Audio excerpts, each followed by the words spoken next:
Well, this is a very challenging shape of the garden, although it has the most beautiful views up into the countryside and the hills. There was also a lovely stone wall, but the developers for some reason had planted a hazel hedge in front of it, which would just enclose the garden in. So we wanted to get rid of that and actually see the beautiful stone wall. And then this space had an angled upslope. It went up to the right and up from the front of the garden to the back of the garden. So it's a really awkward, wide, shallow, sloping site. So how can we make a garden here? Well, we have to take the most important thing that we're going to use the garden for, which is where we're going to sit. And because there's only one really useful, sensible place to sit, which is this back right corner, that's what we've got to build the design around. And obviously that's where it's going to be sunniest, and that's where they're going to get the nicest views of the countryside. So we need a route that's going to take us up to this patio that has to be all year round. It's got to be perfectly usable in summer and in winter. So we need to add some steps down to the patio so that we can access the garden easily.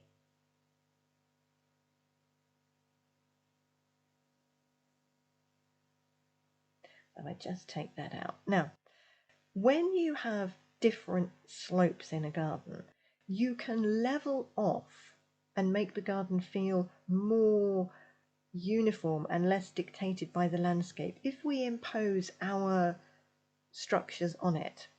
Now, in this instance, if we use some raised borders around the steps, we can walk up past the planting, which is then at your sort of waist height, which will be nice.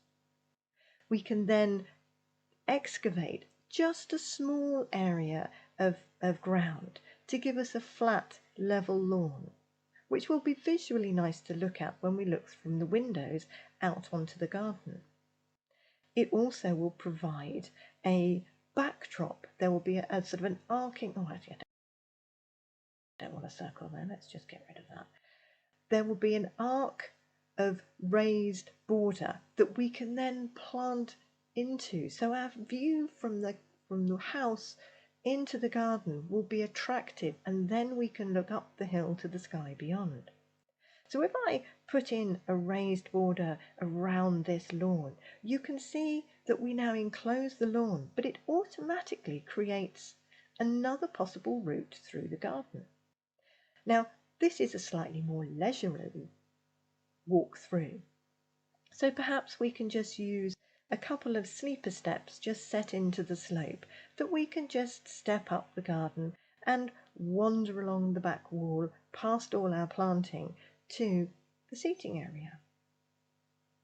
Then these borders and raised borders will hide some of those differing height levels. So if I put in the patio and then this angled borders, and I gradually add the raised planters on the right and some raised planters on the left, and the path that will go through the garden round the back, you can begin to see how it starts to look. So if we put it all together, you can see what we've created, that we've got these steps and we've got now a sweeping path up to the garden. So it now gives me the opportunity to plant into these raised borders. So as I come up and walk into the garden, the plants are at sort of waist height and above, which gives me a really nice interaction with the plants in the garden. They're not down at my feet, and I can walk past up to the patio. Then we can put the plants in on the other side, and from the patio we look down across the planting round to the other side of the lawn. So we can be really extravagant here with the plants that we want to use, because from the house looking out to the garden, that's going to be our framed view. So we want them to be beautiful and something that captures our attention. Now, this particular customer loved pink.